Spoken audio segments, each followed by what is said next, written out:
Ladies and gentlemen, I just got back from a 1-week vacation not even 3 hours ago, and you would think that I need to unpack, wash my clothes, water the dying plants, turn on the hot water so I can take a shower, or even clean out that pan that's been next to the sink for 10 days. But no, all of those things come second, third, fourth, fifth, and sixth, because the number one thing I need to immediately do is hit you with the latest and greatest EU5 news. That's right, ladies and gentlemen, just yesterday, an extremely important development diary was posted on the PDX forums regarding EU5, and even though we're all excited about Fate of the Phoenix and 1.2 that's coming out literally tomorrow on May the 6th, there are even more interesting things than that great update in this development diary right here. No, nothing coming in fall or in winter, but something that's just off right there.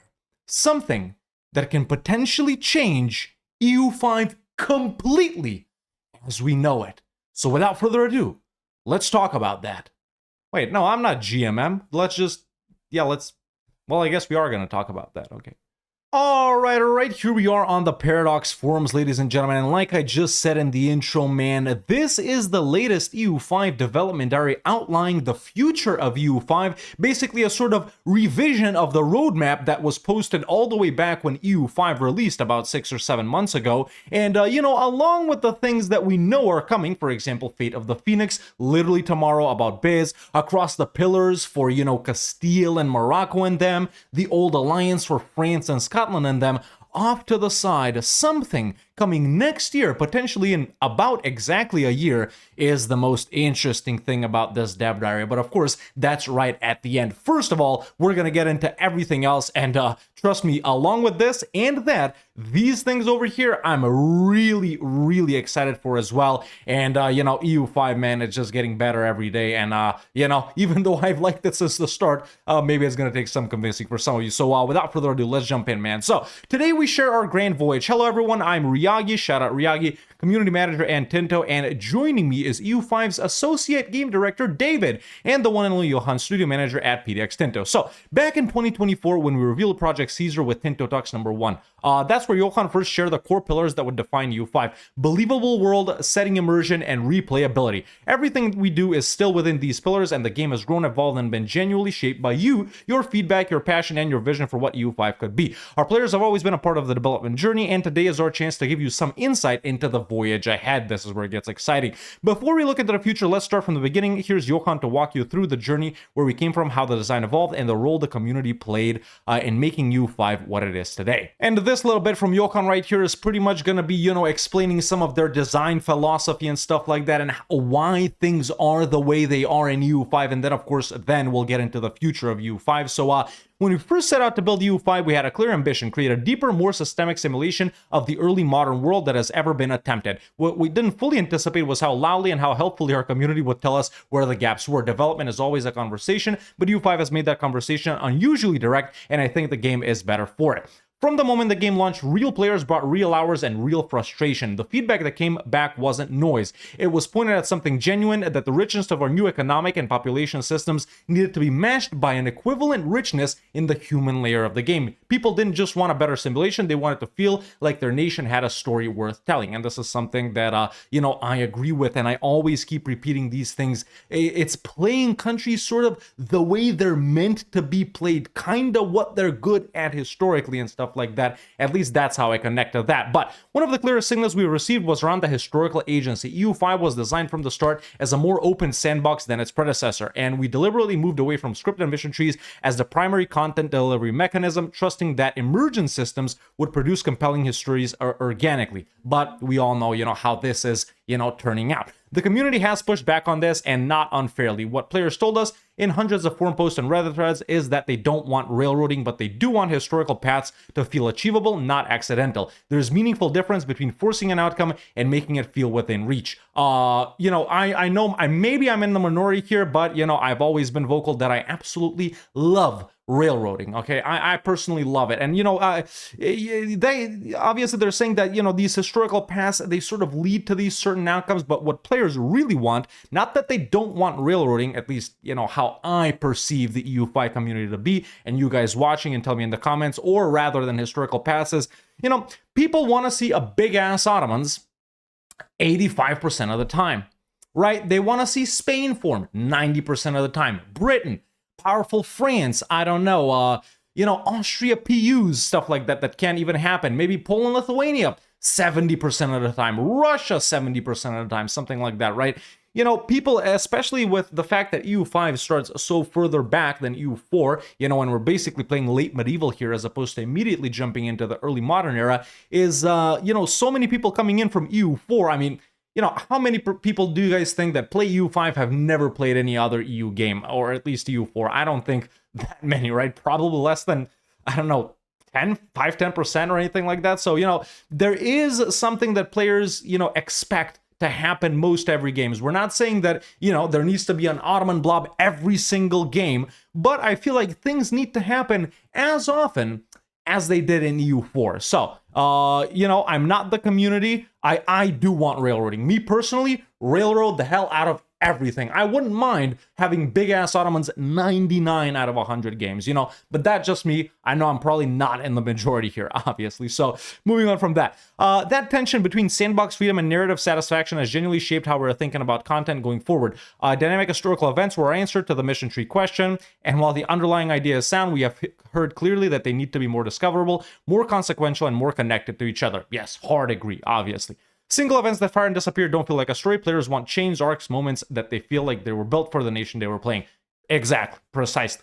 AI behavior has been another area where community feedback has accelerated our thinking. EU4 had a personality layer with attitudes, exposed goals, and a sense that other rulers in the world had intentions you could read and react to. EU5 launched without this, and players noticed immediately. The conquest desire we shipped with was functional but opaque, and opacity in an AI is death for the diplomatic game. We're working on giving the AI a legible face again, and that work is directly the result of sustained player feedback, and a lot of this has already been addressed with a lot of the features coming in 1.2, which I'm a huge fan of all of those. What hasn't changed is the vision. It's our understanding of what players need in order to experience that vision. A great simulation that players can't connect with emotionally isn't a great game. The community has kept us honest about that distinction, and the patches since launch reflect it. Each update has been shaped not just by the internal review, but by the conversations happening in the forums, on Reddit, and in the content creator community. Hey, that's me. Hopefully, I'm not too loud here. I hope everyone else has heard as well.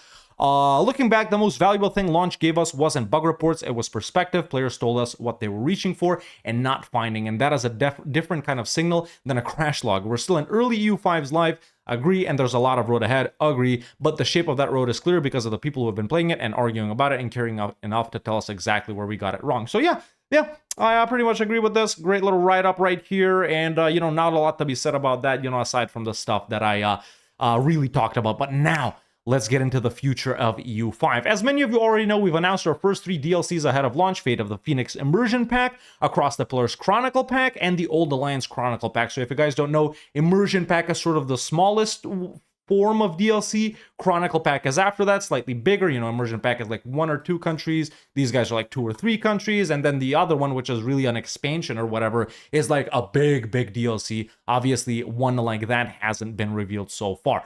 All of these DLCs are included with the Premium Edition. Yes, that means if you already own the Premium Edition, they'll unlock automatically, and other changes come with free updates. But without further ado, here is the Grand Voyage roadmap. So this is literally tomorrow. Fate of the Phoenix, paid DLC, probably not going to be very expensive, I don't know the price, and the 1.2 free update, Balkans content, trade rework, AI personalities, HRE overhaul, papal authority, logistics and troops, bureaucracies, and obviously the main stuff for Byzantium. We already know literally everything coming in this update. I'm a fan of everything, and I'm super excited, to share that with you guys from tomorrow with actual gameplay and not just yapping about it. Then, in the summer, we have the 1.3 Pavia, as I'm told it's called, free update. So, no paid DLC coming along with 1.3, just a free update. A rework of the Great Powers, very exciting. Quality of life and automation. Italy flavor, chivalric orders, credit worthiness. No free loans? Question mark. Works of art, rebel negotiations, estate interactions. All of this sounds super interesting. We're going to dive in depth very soon. Then in the fall, which I don't know, I'm assuming if this is summer, maybe July for this. No one has told me anything. Obviously, I'm just guessing here. This October, something like that. Obviously, we have Across the Pillars, which is, like I said, for the Iberian guys and maybe Maghrebi guys, not sure. And the 1.4 Rio Saldo update. Ambition System, Expedition System, Catholicism overhaul, Dynasty overhaul, Crusades and Jihads, and yeah, Iberia and Maghreb flavor, obviously. So of course, we'll go into depth on this. And then in the winter of 2027, so this is probably January, February, maybe even March, depending, we got the Old Alliance and the 1.5 Orleans free update, vassal contracts, Christian theology, privileges and duties, and obviously the Old Alliance is referencing France and Scotland. Obviously the least for this because it's, probably the least thought of up until now. So obviously over here, man, in the 1.2 update in Equinades, we've talked about all of the things that, this update is going to bring along with the paid DLC and stuff like that. So I'm not going to yap on about this one for too long. If you guys want to catch up on this, I recommend checking out my EU5 news playlist where I've talked about like 90% of the dev diaries regarding 1.2. And tomorrow I'll be doing a video, sort of on the generalness of 1.2, is it good, is it bad, how does it feel and stuff like that without too much yapping. So we're just going to skip over all of this because we've been talking about this for more than a month now and go straight into 1.3 Pavia. So this update delivers a sweeping set of changes to EU5 across systems ranging from economy to diplomacy to military. The Great Power system has been redesigned around area dominance rather than a score formula, which is awesome. I know a lot of people have been asking for the Great Powers to work like this. I wasn't really asking for anything like this, but I was just, finding it funny how China is, like, obviously they would be the biggest power. So yeah, region or area based or whatever, I think will work well. With a new regional power tier sitting between a minor nation and a full great power status. Yeah, perfect. Estates have their own culture and religion, independent of the crown, and estate interactions have been expanded with 8 new emergency options, letting players trade long-term goodwill for immediate wartime relief. Reformation spread will be handled by the movement system rather than a manual script loop. We talk about this in the last dev diary. The movement system is about to be amazing. You guys will see it in action in 1.2 even, I think, making it more organic and historically grounded. In 1.3, rebel factions can be negotiated with directly before they revolt. This is something very cool. I think it's going to be awesome. And fort loyalty during rebellions will depend on local conditions rather than being automatic. That's crazy, dude. I'm reading a Sworn Sword right now, which is about Dunk and Egg, if you guys don't know. A Knight of the Seven Kingdoms, a Song of Ice and Fire and stuff like that. And, since they're tiny stories and stuff like that, sorry to go off on a tangent, but, it really feels like you're there in the world. And without giving you too much spoilers, it's just like, this knight and this little squire guy, and, they go around to this lord, and then this lord, who's basically a nobody, is beefing with that guy. But, in the grand scheme of things, those guys kind of hold forts, but, they're quarreling in between each other. So it's very, very interesting. I like that quite a lot. So, on the economic side, profit margins for production buildings in 1.3 have been significantly cut. Play the crying game, make them genuine investment decisions rather than passive money printers. Once again, economy rework, like every patch expected though. A new establishment mechanic means newly built production buildings ramp up slowly based on local literacy, disadvantaged by late arrivals against historically rooted industries.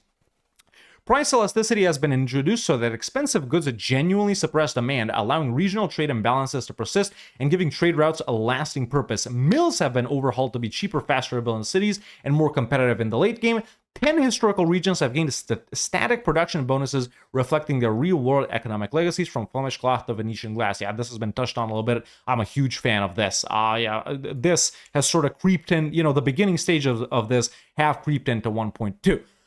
The Naval Balance Pass gives heavy ships meaningful penalties in enclosed seas and straits. This is good. Heavies are way too powerful, making galleys a genuine strategic choice for Mediterranean-focused empires. Yes, finally. I love my galleys. Military orders have been capped on sponsors and tightened on passive income to prevent them from outgrowing their patron kingdoms. Good. Roughly 30 cost modifiers have been converted to efficiency modifiers, with diminishing returns to curb runaway min-maxing. Several new automation tools have been added, including split cabinet controls. This is good. Per building auto-expand flags and fine-grained automated diplomacy toggles. Oh, yeah. I hope this means auto-improve with outraged, man. I really hope that's what it means. government bonds, imperial circles, independent operations for armies, and a credit worthiness system each add new strategic depth to their respective domains. Dude, even just reading this, man, 1.3 is going to be even more insane. I literally love everything I'm reading so far, except the profit margins thing. I'm not a fan of that, but hey, we move on. So moving on to 1.4 Rio Saldo, which is going to come with across the pillars, I guess. The focus of this update is just a pair of transformative core features, a deeper sense of national aspiration, I love it, and far-reaching journeys of discovery. So, you know, a little bit of an overhaul on colonization and exploration and stuff like that. A new system for ambitions will allow you to articulate your nation's long-term goals to the world, creating dynamic rivalries and diplomatic tension as other powers react and contest your path to greatness. This sounds really cool. I'm really excited to learn more about that, but obviously we're going to have to wait a little bit. With expeditions, we're adding immersive narrative depth by allowing named characters to undertake monumental journeys, complete with unique adventures and consequential outcomes that will shape your nation's history. The dynastic experience will be receiving a significant injection of depth, providing new tools for securing alliances, arranging successions, and managing shared power arrangements that will enrich the political landscape. So yeah, a little bit of CK3 creeping in right here. I'm a fan. We also plan to introduce more surgical options for economic warfare, giving players fine-grained control to pressure rivals or strengthen allies through focused trade policy. Camels will make an appearance as trade goods, nice, alongside camelry levies. Cool. Catholicism will receive a pass to make cardinals more interesting, and we will rework the crusade system. Before Crusader Kings? The features are designed to harmonize with Across the Pillars, our first Chronicle pack, which is releasing around the same time. It will explore the narrative that unfolds between Castile, Morocco, and Granada, while adding plenty of exciting content for them in the early game. Excellent, excellent, excellent. I wonder if Portugal and Aragon are also going to receive a little bit, just a tiny bit in this, even though these guys are in the main focus, but awesome. And then we move on to 1.5 Orleans. While the DLC is planned around France and the Western European state of the 15th and 16th century. Interesting, there are quite a few mechanics we aim to address in this update. More mechanics for the building-based countries like trade companies and state banks. Nice. Pop needs will be split into life needs, everyday needs, and luxury needs, which will have different consequences. I hope one of those consequences isn't an even further slowdown of the game, but I am a fan. Estates will generate self-serving spending requests that will give them a distinct economic identity, and estates under enemy occupation during wartime will become significantly harder to manage. That's dope. Peacemaking is something we plan to rework into a more bilateral, and look, this is another insane change. I completely forgot to mention this even during the intro, man. It's something people have been asking for in EU5 for more than 10 years now. Watch this. Are you ready, guys? Are you ready? Listen to this. Peacemaking is something we plan to rework into a more bilateral negotiation where both sides put demands on the table funded by their own war score, so wars end with both parties gaining something rather than one side simply dictating terms. Yeah, two-way peace deals, man. Two-way peace deals are actually coming to EU5, ladies and gentlemen. Confirmed, you heard it here first on the Red Hawk channel. Unless it's second, if you watch someone else's video. I don't know if anyone else has done a video about this. Or third, if you read it for yourself. But moving on from that absolute bombshell, subject relationships are planned to gain a contract layer where overlords and subjects can negotiate individual clauses covering loyalty, building rights, and war obligations, making vassal management feel like genuine statecraft. I love it. I am a huge fan of playing with subjects and something that will make them even more in depth. I love even more. Christianity as a whole will get a rework, allowing more natural schisms and mendings along theological lines. These themes are our second Chronicle pack, Old Alliance, which will also release around this time. It will be focused on content and gameplay for France and Scotland, and in particular, the 100 Years' War. So banging even more. But yeah, this, for me, honestly, even though it's such a huge thing, is honestly the second biggest thing that's been revealed in this entire dev diary, because, ladies and gentlemen, the most interesting thing you're about to hear right now. Listen to this and believe it, because it's right here. Beyond these updates, we have further plans for new bookmarks. Do you guys know what bookmarks are? No, it's not the thing at the bottom of your screen. No, it's not the thing you put in books. I don't know if you guys have read those. I haven't. It's new start dates, man. It's new start dates. Let me finish the sentence. Better horde gameplay and more. New start dates are actually confirmed to be coming in EU5. Now, even at the start, man, while EU5 was announced and, everyone was asking for it, will there be multiple start dates now or in the future? Everyone was always asking for that. We as content creators were also asking for that. I personally did. And they were always like, no, no, no way. We're never doing, other start dates, according to our internal systems, whenever there are multiple start dates, people, 90% of players pick the earliest start date always, no matter what everything else is. But I think, man, especially with EU5, right? EU5 is an early modern era game, right? Well, not really EU5, EU4 was an early modern era game. The 1444 start date is just so perfect because, it's right after the Battle of Varna. So all of these guys in the Balkans suck ass. That main guy, dead. Bohemia, Poland, Hungary, no king. He literally died there. You know what I'm saying? Ottomans, huge. 100 Years' War is about to end. Reformation is coming pretty soon. Exploration is just about to kick off. It's all right there, dude. Best part, no levies either. You got armies straight away. So I think, I've said it many times, man. I'll say it again. My biggest problem, even though I do actually really love EU5, I enjoy EU5. I enjoy playing it. I enjoy making videos about it. I like EU5. My biggest problem with it is the start date. I've said it many times, and I'll say it again, and I'll keep saying it. I think the biggest problem with EU5 is the start date, man. It's just not that now it isn't fun. It took a little bit of getting used to for me, if I'm being honest. Not that now it isn't fun, but, when you go back to EU4, you just get right into it. Get the armies up, blah, blah, blah. You don't got to get through all of this pain and suffering to get to the early modern era and to end the freaking, late medieval period. I think the only reason they did this start date, man, is I don't know, maybe not the only reason, but, we didn't need the Black Death, honestly. We didn't need it. I know it was kind of like a crazy thing that we were like, whoa, whenever EU5 was announced, but now it's just no one cares about it. You lose 30% of your people, big deal. It's the same every game. We might as well, it might as well not exist how little players think about it, so I think, man, new start dates, it's gonna be insane if that actually does happen. I know they're walking back basically on one of the things they were the most firm on, but I do respect it. Will we see 1444? Honestly, even though I would love it. In fact, I no joke, I'd literally pay $5,000 to no, I wouldn't. No, but 500, yeah, probably. I'd probably pay $500 to have 1444 in the base game. I know there's mods and stuff like that, but probably not. What I think we're probably gonna see is one more new start date, and it's probably gonna be the 30 Years' War, since it's right, in the middle of EU5. Well, I guess a little later than middle, but. Yeah, and everyone's like, if we had another start date, I wouldn't want 1444 or 1453. It should be the 30 Years' War. And even though I personally don't really care about that start date, obviously, if it does come in, I am going to be playing on it. I think it objectively is a pretty good choice for another start date, right? You're past, you're in the middle of the early modern era, man. You got really the foundation of nation states right there. The religious things have happened. Exploration has already kicked off. You got colonial subjects in the New World. You can see most of the world. You got these different mechanics coming in. The Reformation has happened, like I said. Big blobs are already present. So France has consolidated. Britain exists. Spain exists.